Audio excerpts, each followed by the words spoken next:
Imagine being trapped inside a coffin. Not buried, not dead, but fully awake. You can't sit up. You can barely move your legs. The air feels thick, hot, recycled. And above your head, you hear footsteps. For 7 years, Colleen Stan lived like this. Not underground, but in a wooden box, hidden under a bed. This is her story.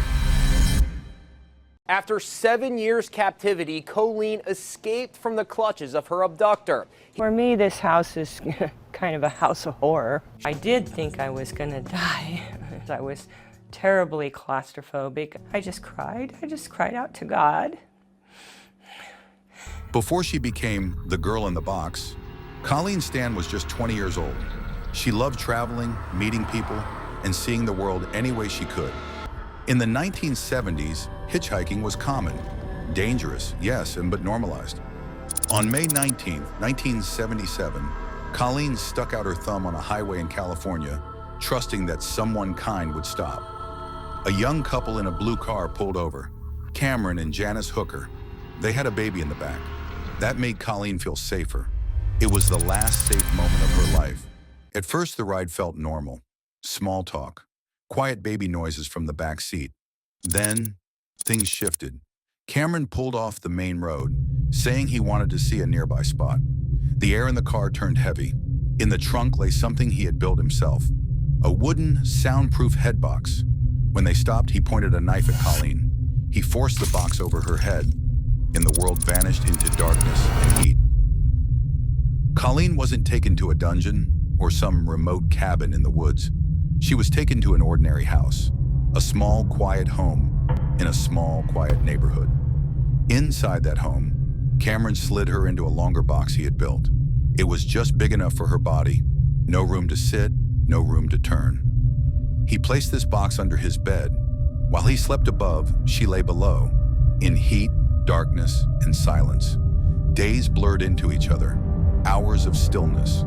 No window to tell her if it was morning or night. Sometimes she heard laughter, TV shows, doors opening and closing. People lived their lives a few feet away from her, never knowing that a prisoner lay under their feet. Physical captivity was only part of her nightmare. Cameron knew that if he wanted to keep Colleen for years, he couldn't rely on chains alone. He began to break her down mentally. He controlled when she could speak, when she could eat, when she could use the bathroom. Any small movement without permission was punished. But the most disturbing weapon he used wasn't in the room at all. He told Colleen there was a powerful secret organization called the Company. According to him, they were everywhere, listening to every word, watching every move.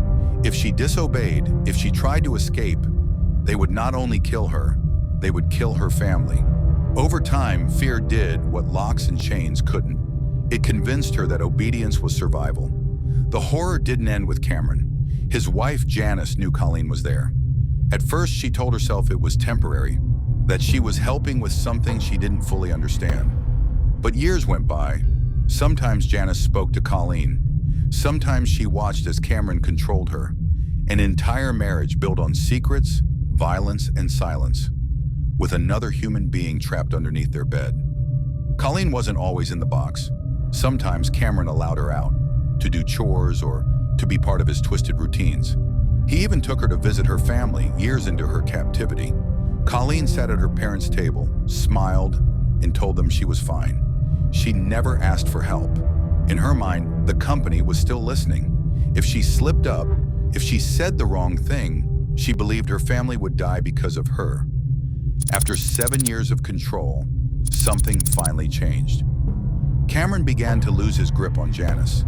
Janice reached a breaking point and took their children, leaving the house and leaving Colleen behind. But distance created something Cameron couldn't control.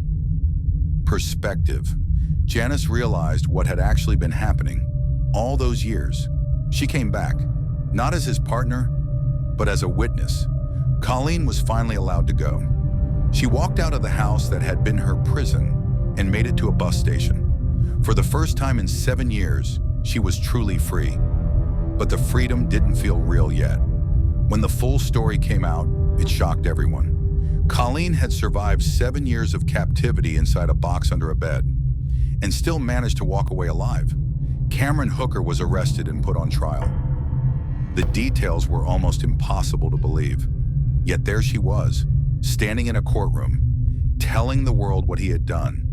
He was eventually sentenced to a long prison term. The law finally recognized the horror that had taken place in that ordinary home. Escaping the box didn't mean escaping the memories. Colleen had to learn how to live again, without fear of the company. To understand that the phone wasn't tapped, that footsteps above her didn't mean someone was about to slide her back into darkness. She tried to rebuild her life, with the weight of 7 stolen years pressing down on her shoulders. Healing from something like this isn't a straight line. There are good days, and there are days when the box feels close again. There are prisons with walls and bars, and there are prisons that live inside the mind. Colleen Stan survived both. Somewhere out there right now, someone might be trapped in a situation no one else can see. Their box might not be made of wood, but it's just as real. How many stories like hers are still hidden beneath our feet?